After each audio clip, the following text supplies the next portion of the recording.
Hi, welcome back to this channel. Today we're going to start with chapter 3.3 Electrolytic Cell. However, in this video, we only cover a few of the learning objectives.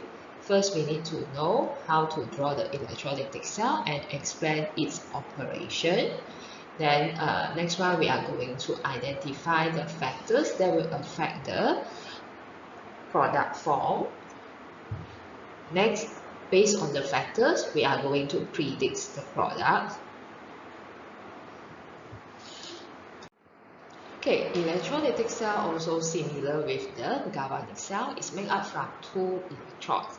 However, the electrodes that used in the electrolytic cell can be either inert electrode or active electrode.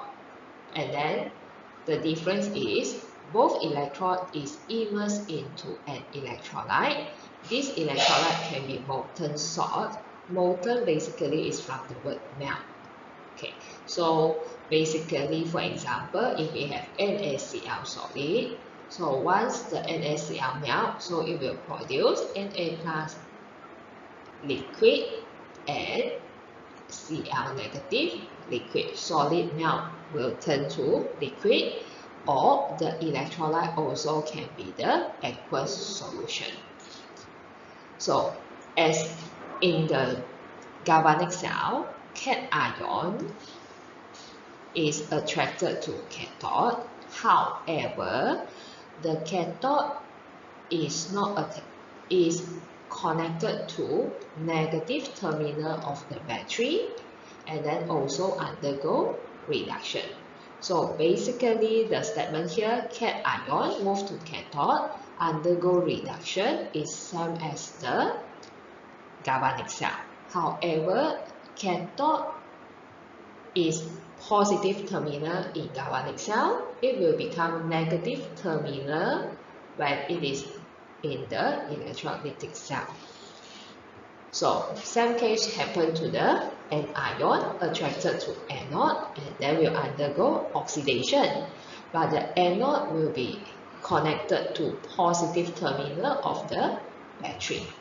So, from these two statements, then we still can make the conclusion based on here. The electron also flow from anode to cathode for electrolytic cell. So basically, this is the apparatus setup for electrolytic cell, which consists of two electrode, anode and cathode. The electron is flow from anode to cathode, but then the anode is connected to the positive terminal of the battery, while the anode is connected to the the cathode is connected to the negative terminal of the battery. And the main difference over here is both electrodes are immersed into one solution. There are three factors that will affect the selectively ion discharge at the electrode. Basically similar with what you learned in SPM. The first factor is the type of the electrode. As just now, we have two types of electrode. One is active electrode and another one is inert electrode. Next is the concentration of the electrolyte. And then the last one is the position in the electrochemical series. But in here, maybe we will more refer to the standard reduction potential series. Okay, after knowing the factors, then now we need to predict the product that will be formed at each electrode based on the electrolytes. So first, we are going to study about the electrolysis of the molten salt. Example is the NaCl. So as just now we mentioned that molten means melt. So if the solid is melt, it will turn to liquid. So in the molten sodium chloride only have Na plus and Cl negative ion. Both of them will be appear as the liquid form. So as we also know just now, cation will be attracted to cathode and undergo reduction. So when I write the half equation, so will be Na plus plus electron and then produce sodium solid. Okay, so later I will explain to you why the coefficient here is 2. Then next is the N ion. So the N ion in this case is the Cl negative, which will attracted to anode and undergo oxidation. So since want to undergo oxidation, so will be Cl negative will become Cl2, chlorine gas. So when chlorine gas, when we want to balance this equation, we need to have 2Cl negative, and then anode is undergo oxidation, so going to lose 2 electron. So because of this one is 2 more of electron, so here we have to make sure the cathode also have similar number of electron, so that can be cancel out each other, and we able to write the overall equation for this process, which is 2 more of Na plus react with 2 more of Cl negative, produce 2 more of sodium and 1 more of chlorine gas. Okay, now let's proceed to tutorial question number 1. Electrolysis of molten calcium bromide was conducted by using carbon electrode. So carbon is one of the example of inert electrode. So draw and label a complete diagram for the electrolysis process. So means that both electrode are the carbon and then immersed into one electrolyte, which is the molten calcium bromide. Okay, so because molten, so the physical step for the calcium bromide will be liquid. So both electrode, like here mentioned, is the carbon. So as the galvanic cell, similar with galvanic cell, electron will flow from anode to cathode. So in this case, anode is the positive terminal because it is connected to positive terminal of of the battery, while the cathode is the negative terminal because connected to the negative terminal of battery. Question B, they ask to state 3 factors that will affecting the selection. Okay, so here maybe I want to further explain a bit what is the meaning of selection. So selection from the word select, which is mean you need to choose. Okay, pilih ataupun you need to choose. Choose what? The species that will discharge at the electrode. So what is the meaning of this at here? In bahasa we call nya.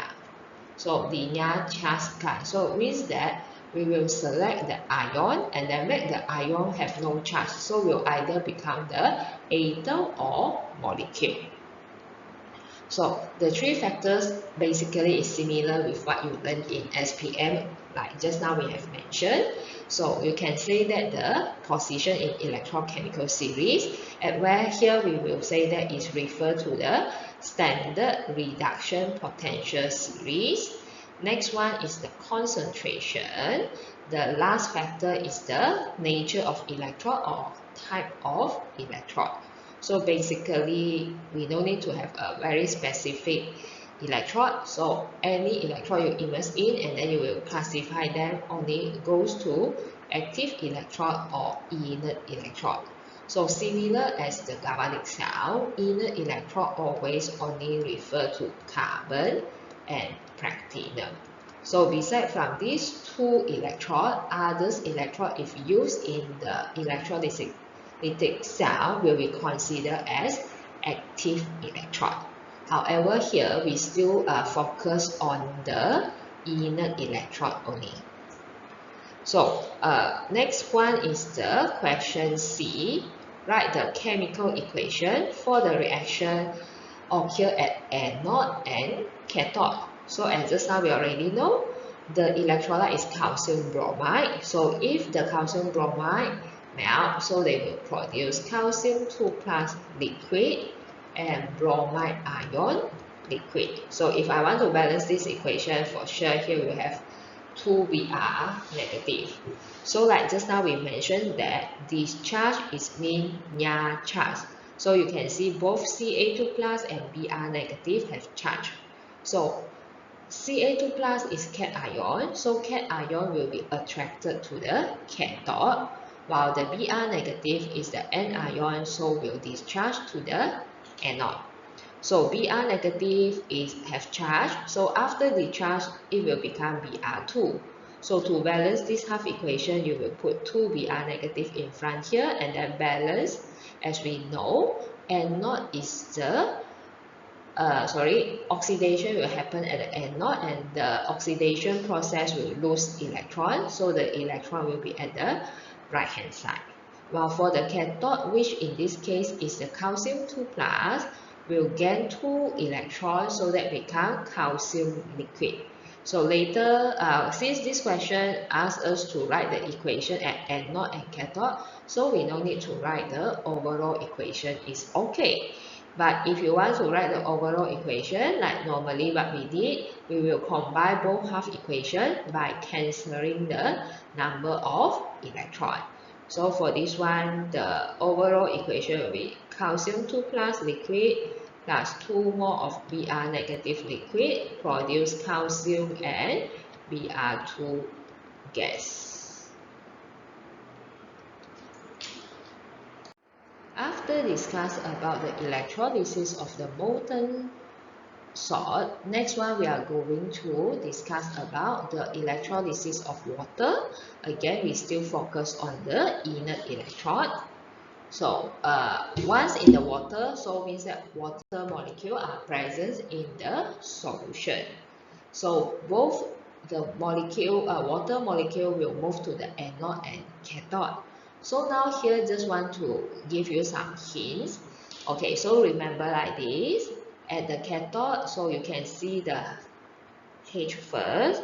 So water will be discharged to form hydrogen gas. Okay, because normally we notice that students will confuse. As we know from the formula of water here, after discharge, either it will produce hydrogen gas or oxygen gas. But the students sometimes will confuse. Cathode will produce oxygen gas or hydrogen gas. So that's why just now give you a hint. If you can see the H first, means that it will produce hydrogen gas.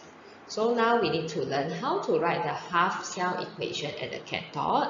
So the reactant will be the water, and then we know that the product is the hydrogen gas. So here we need to balance the oxygen. So if we want to balance the oxygen, in this case, we are going to balance using the OH negative. So from here, we know that we need more than, because here already have 2 hydrogen and then here have 3 hydrogen, so I will make this one become 2 more of hydroxide ion. So if this one is 2 more of hydroxide ion, means that there will be have 2 more of H2O. So right now we have 4 hydrogen at the left hand side, and the right hand side here also have 4 hydrogen, and then oxygen we have 2 oxygen, here also have 2 oxygen. So in terms of number of hydrogen and oxygen, it is balanced. So the next thing that we are going to balance is the charge. So here have negative charge.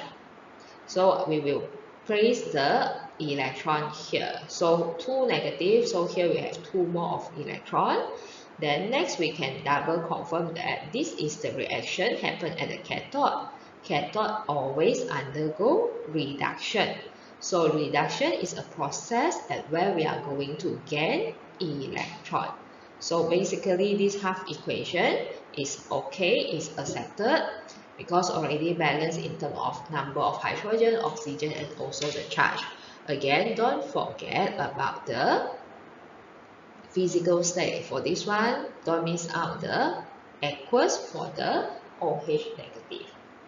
Next, we're going to discuss about the anode. So at anode, water will discharge to form oxygen gas. So in the anode, we can see the alphabet O. So that's why the product will be oxygen gas.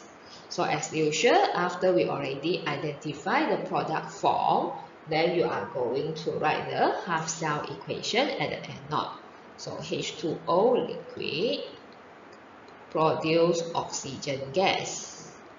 So at here, when you want to balance the hydrogen, we are going to adding the H plus aqueous. So from here, we need two more two oxygen. So here we will put two in front of the H2O. Then now here we will have 4 H plus. And then here the oxidation number, total oxidation number is 0. Here total oxidation number is 4. So means that we will lose 4 electrons at this side. So when this happens, all the oxygen and hydrogen is balanced. So now we continue at here. Basically, as long as if water is selectively discharged at cathode, it will form hydrogen gas. And this is the half equation. So you have two choices, either you memorize this half equation or you balance the half equation like just now what we go through. Okay, so same case happen. How we can remember that the cathode will form hydrogen gas like just now mentioned. We see the H first, so it's hydrogen gas. So similar step will be goes to the anode. We can see the alphabet of oxygen.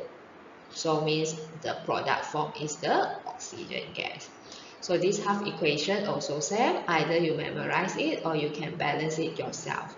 So choose either one that you think that is easier for you. So I will stop the video at here, at where basically we already know the operation of the electrolytic cell, and then the electrolysis of molten electrolyte using the inert electrode, and also electrolysis of water using inert electrode.